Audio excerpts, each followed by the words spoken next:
নমস্কার, আমি স্নিগ্ধা। আপনাদের সকলকে স্বাগত জানাই গল্পের ঝালমুড়িতে। আশা করি সকলে খুব ভালো আছেন। আজকে আপনাদের শোনাচ্ছি নরেন্দ্রনাথ মিত্রের লেখা একটি গল্প, সুপুরুষ। আসুন শুরু করা যাক। একেবারে রাস্তার ওপরেই বাড়ি। জানালা দিয়ে লোক চলাচল দেখা যায়, পায়ে হাঁটা মানুষ আর চলন্ত বাসে বসে যাওয়া যাত্রী। জানলায় দাঁড়ালে সবই চোখে পড়ে। সংসারের কাজকর্মের ফাঁকে ফাঁকে মনিকা প্রায় এসে এই জানলার কাছে দাঁড়ায়। দাঁড়িয়ে দাঁড়িয়ে মানুষের চলাচল দেখে।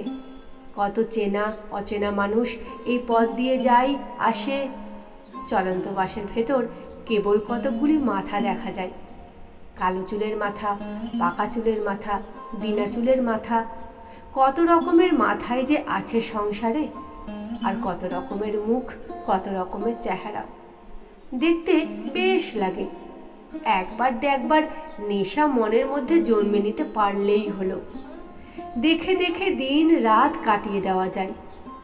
মনিকার মনে হয় সারা জীবন কাটিয়ে দেওয়াও অসম্ভব নয়। সারা জীবন না হোক, সারা যৌবন তো কেটেই গেল। মাঝে মাঝে মনিকার মা কুমুদিনী এসে মেয়ের কাছে দাঁড়ান, বলেন, অমন করে কি দেখছিস মনি? মনিকা ফিরে না তাকিয়েই বলে, কি আবার দেখব? কুমুদিনী বলেন, দেখছিস না তো অমন করে ঠায় দাঁড়িয়ে রয়েছিস কেন? তোর পা ভেঙে আসে না?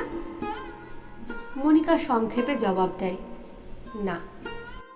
কুমুদিনী আবার বলেন, আশ্চর্য, এক পায়ে তুই অতক্ষণ একটানা কি করে দাঁড়িয়ে থাকতে পারিস তাই ভাবি। মনিকা এবার মুখ ফিরিয়ে একটু হাসে। ভাববার কি আছে মা?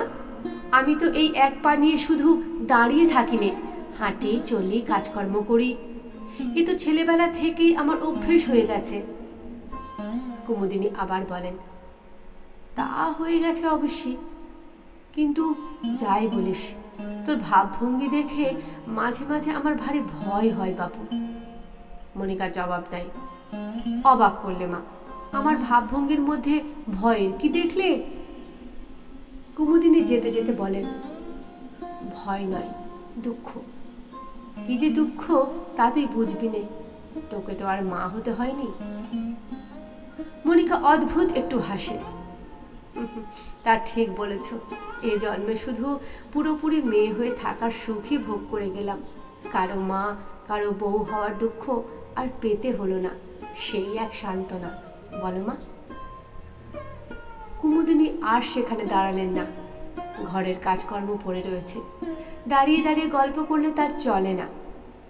পাড়ার নন্দ ডাক্তারের ডিসপেন্সারি থেকে দাবা খেলা সেরে অনেক রাত্রে ফিরে আসেন পেনশনভোগী পান্নালাল রায়। তিনি এসে প্রায় দেখতে পান মনিকা জানালার কাছে দাঁড়িয়ে আছে। তারও ভালো লাগে না, অসন্তোষের ভঙ্গিতেই বলেন, এত রাত্রেও ওখানে দাঁড়িয়ে দাঁড়িয়ে কি করছিলি মনি? মনিকা জবাব দেয়, কি আর করবো বাবা, অমনই দাঁড়িয়েছিলাম। পান্নালাল বলেন, অমন করে দাঁড়িয়ে থাকতে তোর কষ্ট হয় না?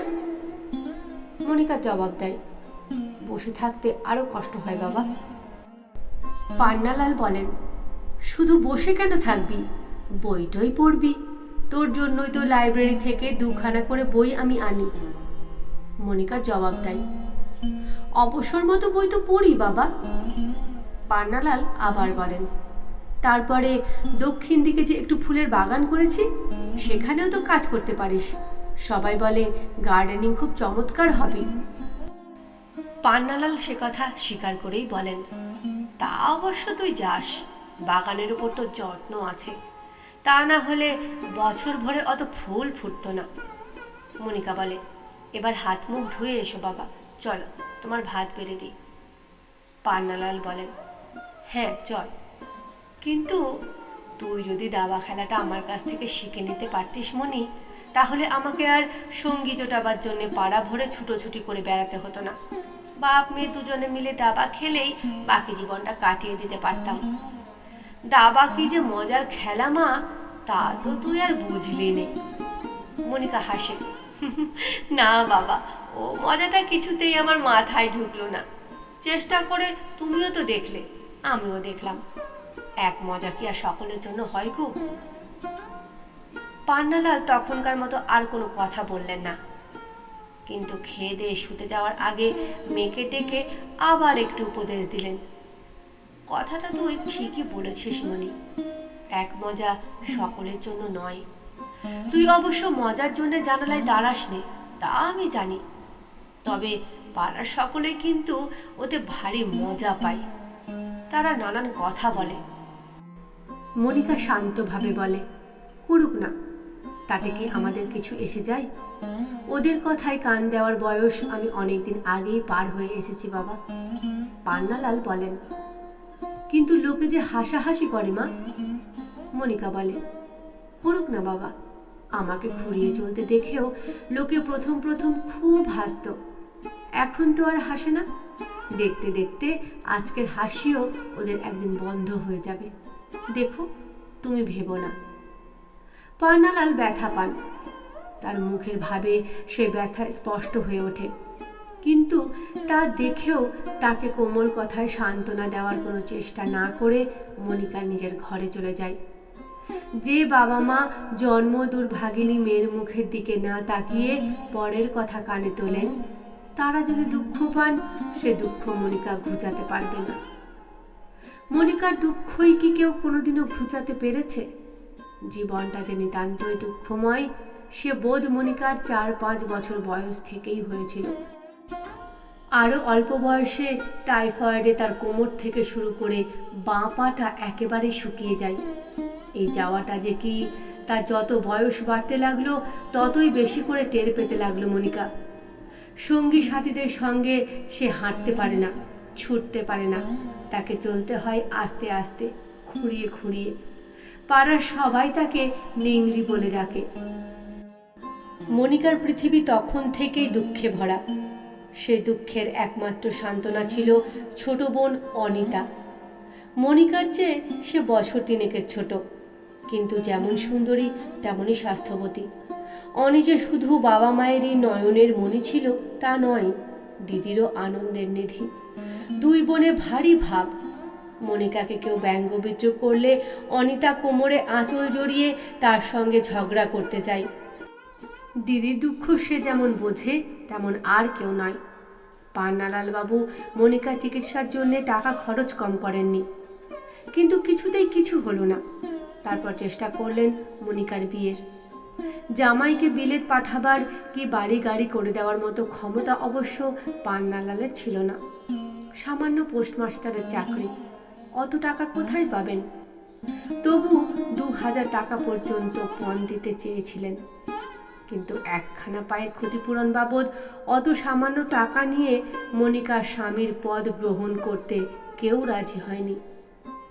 যারা মনিকাকে দেখতে এসেছে তারা অনিতাকে পছন্দ করে তার সঙ্গে সম্বন্ধের প্রস্তাব করে গেছে। শেষ পর্যন্ত অনিতা নিজেকে লুকিয়ে রাখত। যারা কোণে দেখতে আসতো তারা অনিতার দেখা পেত না, তবু একদিন দেখা দিতেই হলো। ম্যাট্রিকুলেশনের বেশি বাবা মা তাকে আর পড়ালেন না। 8 বছরের বেশি আর তাকে অনুরা থাকতে দিলেন না, জোর করেই বিয়ে দিয়ে দিলেন। বিয়ের আগে অনিতার সে কি কান্না, দিদি তোর কি হবে? মনিকা বলেছিল, আমার কিছুই হবে না, কিন্তু তোর অনেক হবে অনি, স্বামী ছেলে মেয়ে, তোর পাওয়ার মধ্য দিয়েই আমি পাবো, দেখিস। কিন্তু মনিকার আশা পূরণ হয়নি। অনিতার বিয়ে হয়েছে বটে, কিন্তু 10 বছরের মধ্যে একটিও ছেলে মেয়ে হয়নি, আর বোধহয় হবেও না। তার স্বামী প্রভাত বোস তেমন মিশুক নয়, শ্বশুরবাড়ির লোকজন পছন্দ করে না, আরও অপছন্দ করে বাংলাদেশকে। সরকারি চাকরি ইচ্ছে করে দিল্লি, লখনৌ, বোম্বাই, মাদ্রাজে বদলি করে নেয়, কলকাতার দিকে ফিরেও তাকায় না। প্রথম প্রথম অনিতা দিদিকে দুঃখ জানিয়ে চিঠিপত্র লিখত, আস্তে আস্তে তাও বন্ধ হয়ে গেছে। স্বামীর সঙ্গে মানিয়ে নিয়ে জীবনের সঙ্গে আপোষ করেছে অনিতা। আর প্রভাত সেই সন্ধির শর্ত হিসেবে বছর বছর স্ত্রীর শাড়ি গয়নার পরিমাণ বাড়িয়ে তুলেছে, বাড়ি গাড়ির জন্যে টাকা জমাচ্ছে। কিন্তু বিয়ের পরে যাই ঘটুক না কেন, ছোট বোনের এই বিয়ে মনিকার জীবনের প্রথম বড় ঘটনা। এত বড় উৎসব এ বাড়িতে আর হয়নি, আর কোনোদিনও হবেও না। পাড়া গায়ের ঝোপঝাড় জঙ্গলে ঘেরা এই ভাঙা বাড়ির ঘরে ঘরে সেদিন আলো জ্বলেছিল, সানাই বেজেছিল, শাঁখ বেজেছিল। এখনো স্পষ্ট মনে আছে মনিকার। বাড়ির সামনে রাস্তার উপরে সারি সারি গাড়ি দাঁড়ালো, আর সে গাড়ির ভিতর থেকে বেরিয়ে এলো বর আর বরযাত্রীর দল। সেই দলের মধ্যেই ছিল প্রভাতের মাস্তুতো ভাই সঞ্জয়। বয়স প্রভাতের মতোই 27-28, কিন্তু প্রভাতের মতো রং তার কালো নয়, উজ্জ্বল গৌর। প্রভাতকে বেটে বলা চলে না, কিন্তু সঞ্জয়ের মতো অমন 6 ফুট লম্বা সে নয়। মাথায় অমন কোঁকড়ানো চুলও তার নেই, নেই অমন মুখ চোখের শ্রী। এমন স্বাস্থ্যবান সুপুরুষ মনিকা আর দেখেনি। তার দীপ্তিতে প্রভাত নিষ্প্রভ হয়ে গিয়েছিল। শুধু রূপই নয়, রঙও আছে মানুষটির মনে। সেই মনের রং তার মুখের কথায় মাখামাখি। প্রভাত ভারী রাশভারী গুরু গম্ভীর মানুষ, কথা বলে কম, কিন্তু সঞ্জয় একেবারে তার উল্টো। সে সব সময় সবা। মনিকাকে ডেকে খুঁজে সেই বার করেছিল, বলেছিল, কই আমাদের বেয়ান কই, আসুন আলাপ করি। লজ্জা সংকোচ বেশিক্ষণ রাখতে পারেনি মনিকা। সঞ্জয়ের কথার জবাবে কথা বলতেই হয়েছে। ঠাট্টা তামাশার উত্তর প্রায় জোর করেই আদায় করে নিয়েছে সঞ্জয়। বলেছে, 2টি না 4টি না, আপনি প্রভাতের একটি মাত্র শালী, আমাদের একটি মাত্র বেয়ান। আপনার অমন আড়াল দিয়ে লুকিয়ে গেলে চলবে না। আমাদের খোঁজ খবর যত্নআত্তি সব ভার নিতে হবে। যতবার ডাকবো ছুটে ছুটে আসবেন। মনিকা হেসে বলেছে, খোড়া পা নিয়ে আমি আপনাদের সঙ্গে তাল রেখে কি অত ছোটাছুটি করতে পারি, বলুন না। আর কেউ হলে আহা করে সহানুভূতি জানাতো, কিন্তু সঞ্জয় সে ধার দিয়েও গেল না। হেসে বলল, কানা হন খোড়া হন, বিয়ে বাড়িতে মেয়েদের তো ছুটতেই হয়। তাছাড়া মানুষ কি কেবল পায়ে চলে, পায়ে ছোটে? মনিকা জিজ্ঞাসা করেছে, তবে? সঞ্জয় জবাব দিয়েছে, ছুটতে হলে মন চাই, মন। বোমজানটা হালের আমদানি, কিন্তু মনজানটা চিরকালের। পা না থাকে না থাকলো, মনটা তো আছে। মনিকা হেসে বলেছে, আছে নাকি, কি করে টের পেলে? সঞ্জয় জবাব দিয়েছে, আপনার চোখ দেখে। মনের কথা পুরুষের মুখে ফোটে, মেয়েদের চোখে। কথাটা অবশ্য নিচু গলাতেই সঞ্জয় বলেছিল, কিন্তু আশেপাশে আরও যেসব মেয়ে ছিল সে কথা তাদের কারোরই কানে যেতে বাকি রইল না। মনিকা পালিয়ে বাঁচল সেখান থেকে, কিন্তু বেশিক্ষণ পালিয়ে থাকতেও পারল না। সঞ্জয় চা চাই, পান চাই, আর সবই মনিকার নিজের হাতে করে দেওয়া চাই। আর কারো দেওয়া পছন্দ হবে না সঞ্জয়ের। বিয়ের পরদিন ভোরে বরযাত্রীরা সকলেই চলে গেল, গেল না কেবল সঞ্জয়। সে বর কনের সঙ্গে সন্ধ্যা পর্যন্ত রইল। সারাটা দিন হইচই আমোদ ফুর্তি করে কাটালো। বেশিরভাগ ফুর্তি তার মনিকার সঙ্গে। তার তামাশাগুলি অনেকেরই কানে লাগে, বাড়াবাড়িটা চোখে বাজে, কিন্তু কেউ মুখ ফুটে কিছু বলতে পারে না। শত হলেও বিয়ে বাড়ি, রং রসে ছড়াছড়ি তো হবেই। অনিতাই অবশ্য পরদিন মনিকাকে সাবধান করে দিল, দিদি, সঞ্জয় বাবুর সঙ্গে বেশি মিশিস নে, লোকটি কিন্তু ভালো নয়।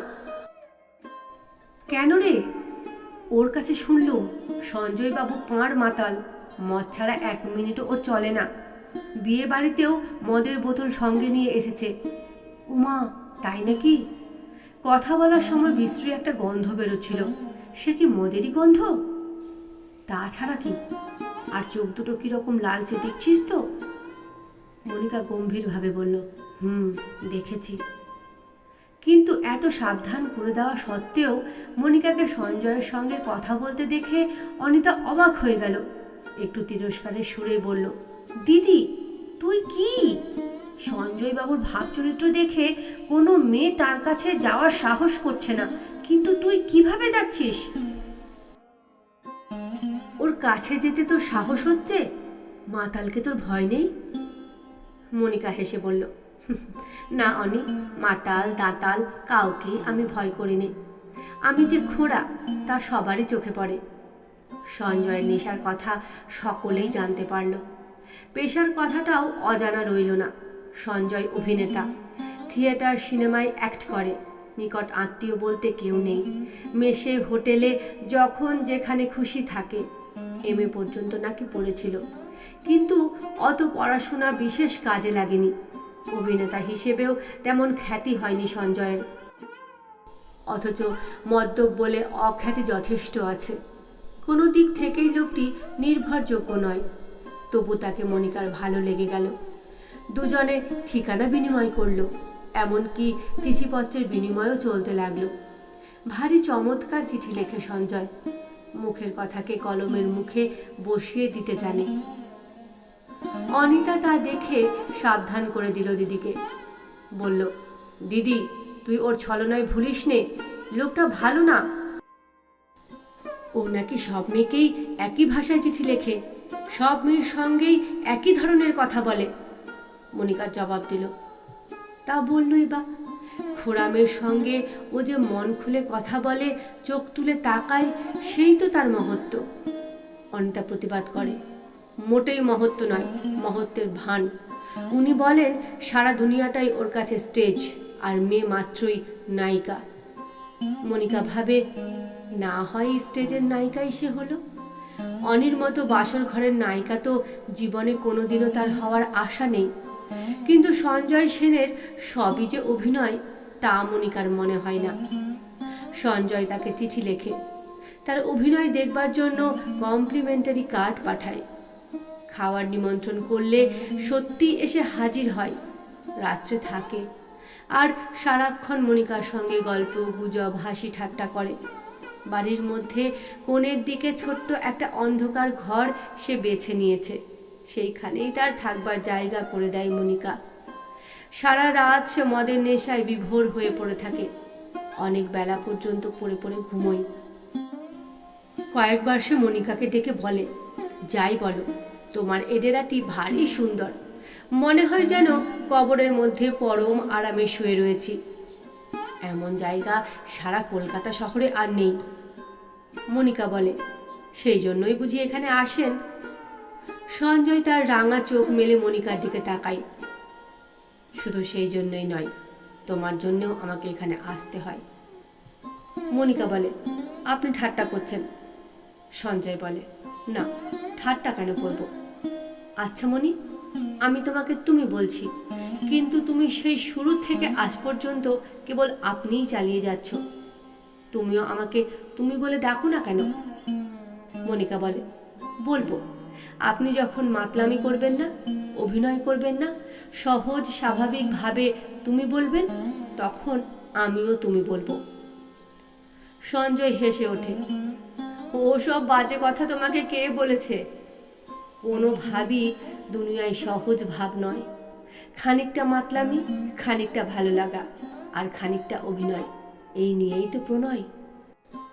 মনিকা বলে, আপনি বসে বসে বকবক করুন, আমি যাই।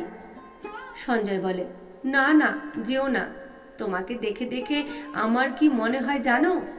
ভাঙা মন্দিরের মধ্যে আস্ত এক দেবী মূর্তি। তোমার সামনে দাঁড়ালে স্তব আমার মুখে আপনা আপনি বেরিয়ে আসে, পিছন থেকে কাউকে প্রমোট করতে হয় না। মনিকার সারা দেহ রোমাঞ্চিত হয়ে ওঠে, দুরু দুরু করে বুক। মনিকা বলে, কিন্তু আমার মতো একটি খোঁড়া সামান্য মেয়ের মধ্যে আপনি কি পেলেন? সঞ্জয় বলে, পেয়েছি হৃদয়। মনি, তুমি হৃদয় ধনে ধনী। মাতাল এবার গুনগুনিয়ে গান ধরে, প্রাণের মনি, তুমি তোমার হৃদয় ধনে ধনী। মনি সেখান থেকে তাড়াতাড়ি পালায়। পানালাল বাবু বাইরে এসে ডাকেন, মনি, মনি। মনি সাড়া দিয়ে বলে, যাই বাবা। মা আর বাবা দুজনে মিলে একসঙ্গে তাকে তিরস্কার করতে থাকেন। ছি ছি ছি, ওই মাতালটার সঙ্গে তুই কি কাণ্ড শুরু করলি বলতো? তোর ভয় করে না, লজ্জা করে না? কুমুদিনী বলেন, কুটুম্ব বলে অনেক সয়েছি, কিন্তু যত সইছি ততই সীমা ছাড়িয়ে যাচ্ছে। পান্নালাল বলেন, রাস্তায় বেরোতে পারি না, লোকে যা তা বলে। ওই মাতালটাকে তুই কেন এত সেবা যত্ন করবি শুনতে পারি কি? ও আমাদের কে? মণি জবাব দেয়, কেউ না বাবা, ও একজন রোগী, আমি সেই রোগের সেবাই করতে যাই। কুমুদিনী বলেন, অবাক করলি তুই। যারা আজ সাত করে রোগী হতে চায় তারা হোক, কিন্তু গেরস্থ ঘরের মেয়ে হয়ে তুই অমন সাত করে মাতালের সেবা করতে পারবি নে। ওকে যেতে বলে দে। মাঝে মাঝে দু একটি বিয়ের সম্বন্ধ এখনো আসে মনিকার। পাত্র হয় বোবা, না হয় অন্ধ, না হয় প্রৌঢ় বিপত্নিক, এক পাল ছেলেমেয়ের বাপ। মনিকা প্রাণপণে বাধা দেয়, আবার যদি আমাকে বিরক্ত করো মা, আমি গলায় দড়ি দিয়ে মরব। কুমুদিনী বলেন, মুখ পুরি, তাই তোকে একদিন মরতে হবে। ওদের তোর পছন্দ হয় না, তোর জন্যে কোন রাজপুত্তর বসে তপস্যা করছে শুনি? মনিকা মনে মনে বলে, রাজপুত্তর আমার জন্য তপস্যা করবে কেন? আমি রাজপুত্তরের জন্য তপস্যা করছি, চিরজীবন করব। পান্নালাল বলেন, তাছাড়া ওই মাতাল বদমাসটার মধ্যে তুই কি দেখলি বলতো? ওর শুধু গায়ের চামড়াটাই সাদা, ভিতরটা কালো কুৎসিত। মনিকা বলে, আমি তা জানি বাবা। মনে মনে বলে, ওর ভিতর বাহির যাতে সমান সুন্দর হয়, সেই জন্যই তো মনিকার তপস্যা, তার সাধনা। সে তো আধা সুন্দরকে চায় না, পুরো সুন্দরকে চাই। মাস ছয়েক বাদে আবার এক শীতের সন্ধ্যায় এসে হাজির হলো সঞ্জয়। গায়ে একটা দামি কাশ্মীরি শাল জড়ানো, কিন্তু তা যেমন নোংরা তেমনই দুর্গন্ধে ভরা। সার্জের পাঞ্জাবির দুটো পকেট অনেকখানি ঝুলে পড়েছে। তার যে কিসে ভারী তা বুঝতে মনিকার মোটেই দেরি হলো না। টলতে টলতে সঞ্জয় কোণের ছোট ঘরখানায় ঢুকে পড়ল। তারপর খালি তক্তাপোষখানার ওপর টান হয়ে শুয়ে পড়ল। মনিকা বলল, ও কি, উঠুন, বিছানা পেতে দি। সঞ্জয় বলল, সুন্দরী, ওই তো আমার রাজসজ্জা, আবার বিছানার কি প্রয়োজন? মনিকা রাগ করে বলল, ছি ছি ছি, আবার আপনি ওইসব খেয়ে এসেছেন? সঞ্জয় হেসে উঠল, মণিমালা, ওইসব খেয়ে আসিনি, আসবার জন্যেই খাই। এইটাই ওর একমাত্র সত্য কথা। বুকের ভিতরে যেন হাতুড়ির ঘা পড়ল মনিকার। একটু কাল তাকিয়ে থেকে মনির রুড়ো স্বরে বলল, না খেলে যদি আসতে না পারেন তাহলে আর এখানে আসবেন না। সঞ্জয় আবার হেসে উঠল, আমার মনি, আমার সোনা, তোমার মুখে কি কেবল না না না? কিন্তু আমার মন যে মানে না মানা, মানে না না না। কথায় এবার সুর বসালো সঞ্জয়।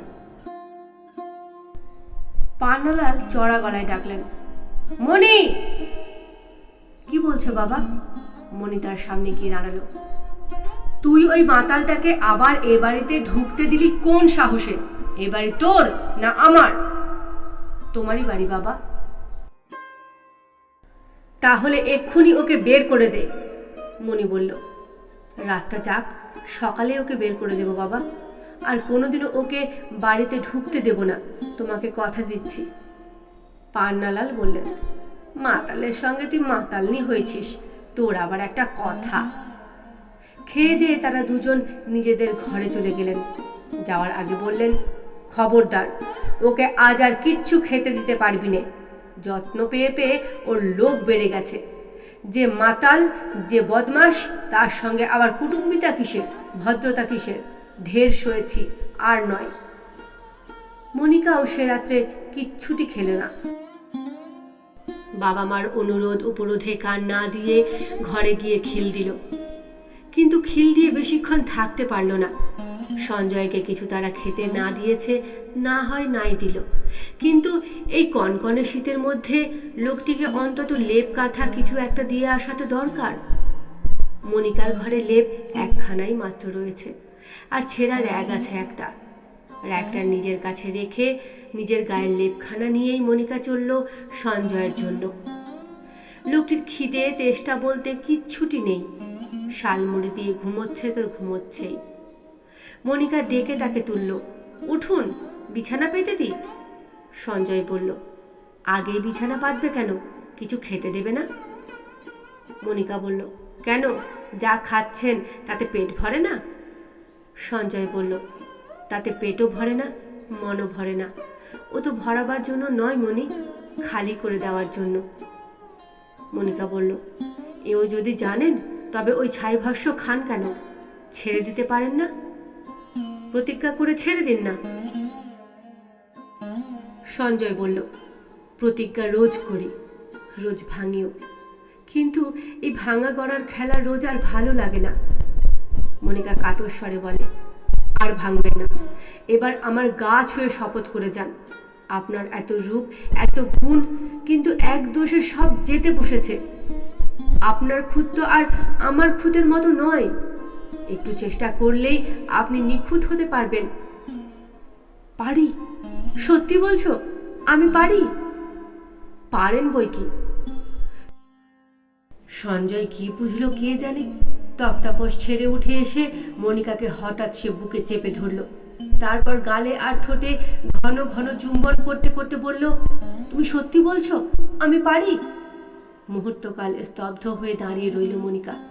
তারপর প্রাণপণ শক্তিতে সঞ্জয়কে ঠেলে দিতে দিতে বলল, ছাড়ুন, ছাড়ুন, কি বিশ্রী গন্ধ আপনার মুখে, ছাড়ুন, ছি ছি ছি, ছাড়ুন, ছেড়ে দিন। মাতাল, তবুও ছাড়ে না। মনিকে আরো জোর করে আঁকড়ে ধরে তার কাঁধে মাথা রেখে এবার সে ডুকরে ডুকরে কেঁদে উঠল। তাকে ছাড়িয়ে নিলেন পান্নালাল নিজে এসে। চেঁচামেচি শুনে তিনি ঘর থেকে বেরিয়ে এলেন, তারপর ঘাড় ধরে বাড়ির থেকে বের করে দিলেন সঞ্জয়কে। তখন রাত প্রায় 12টা। মধ্যম গ্রামের পথে বাস চলাচল বন্ধ হয়ে গেছে, লোক চলাচলও আর নেই। তারপর থেকে সঞ্জয় আর আসেনি, কিন্তু রোজ মনিকা জানালার কাছে একবার করে আসে। ঘরের কাজ সেরে, বাগানের কাজ সেরে, বই পড়া সেরে এখানে এসে দাঁড়াই। দাঁড়িয়ে থাকবার যথেষ্ট সময় হয় তার। শুকনো পাটা দিনের পর দিন আরো শুকিয়ে যাচ্ছে।